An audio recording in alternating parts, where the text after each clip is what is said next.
So this is Mrs.BlackPeach giving my 2 cents on April 20th, 2025 insurrection and getting all the military involved in this military step and seeing the Simpsons predicting this before. We were also warned. Warnings come before destruction. The Bible says there will be rumors of wars and different things that's happening, and what our parents told us back in the 80s and the 90s, that we're living in the last days. The Antichrist is going to come in and take over. They're going to be one world order, and the currency is going to change and all this stuff. And we were forewarned and told about a lot of the things that are happening, and we're continuing to pray and different things, and people foreseeing. And I say all that to say Trump has come in as a dictator in my eyes. I'm going to say to me, allegedly for me. And I think he's setting us up for what is to come. Do I think he's the Antichrist or anything like that? No. Do I think that he's preparing or setting it up for him to be the Antichrist?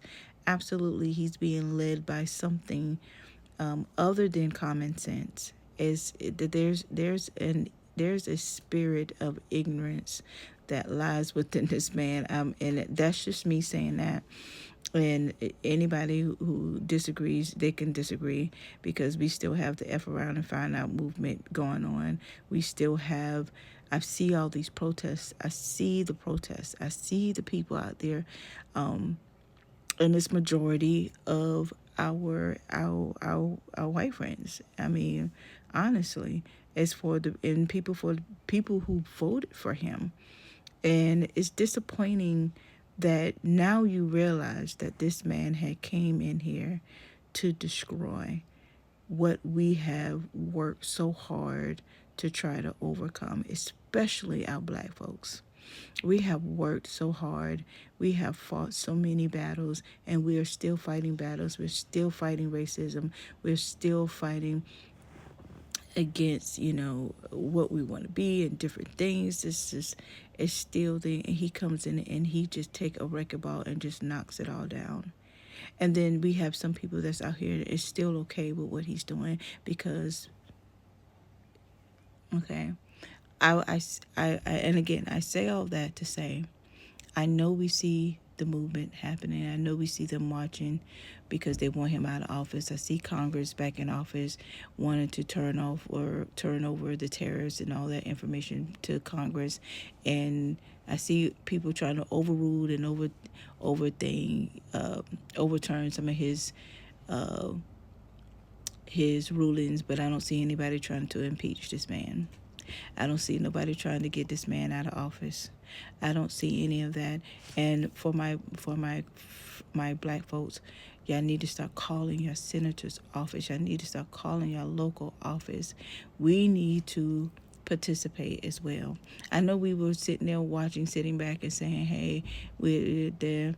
We're watching them F around and find out and giving their testimonies, and we're in the background kind of like, we told you so. True, we told them so, but at the same time, we can't just sit and do nothing. We also got to do something. We also got to give our voices. We also got to say something. I'm in South Carolina. Lindsey Graham is probably the worst of the worst.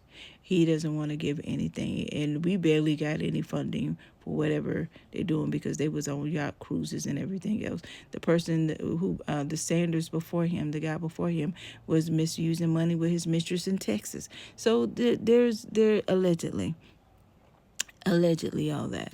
So I encourage our people to come out, step up. Let's not go to World War III. Let's not meet the Antichrist anytime soon. I'm just saying, but it takes everyone.